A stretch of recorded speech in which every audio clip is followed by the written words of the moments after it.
So the question continues now.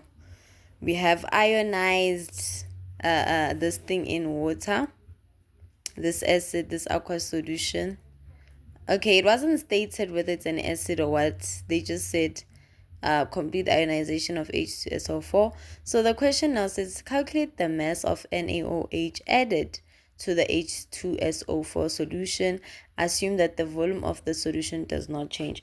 So the volume of the solution, we had like 500 divided by like 8,000, because we are changing centimeter cube to decimeter cube, and we got our half, which is our 0.5. So our volume here is equal to 0.5 decimeter cubed, right? So now they are telling us, remember that we ionize something, and as soon as we ionize something, we are looking for the pH. Are you guys aware that as soon as we do that, because of, remember that if we ionize, we said an acid is a proton donor. So when it ionizes in water, right, it means it leaves those it leaves those two hydrogen ions, right? Hernes theory, Laurie Bronsted theory, they say the same things in different way. They define acid in the same way but a little bit differently.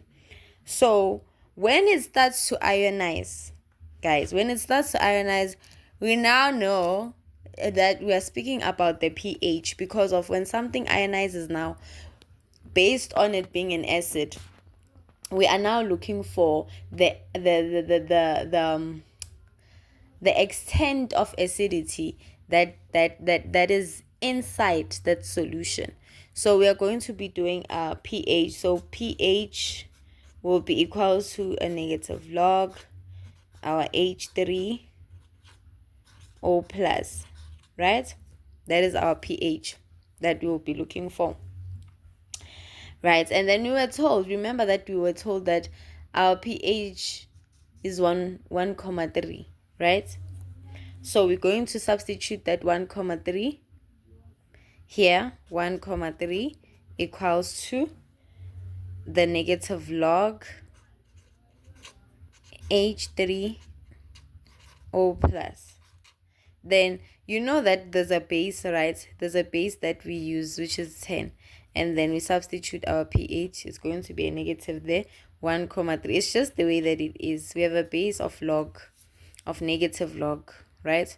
So it becomes like this, and we are only left with H3O plus, right?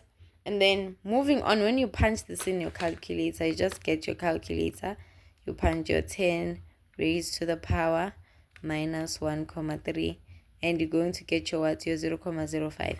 So 0.05 is the extent in which the what? It's an extent, meaning it's the concentration. It's the concentration in which an acid has ionized, right? And this H3O plus that we see here, in my own understanding, it is not a what? It is not a base. Remember that we said a base is basically one that donates their OH what? OH minus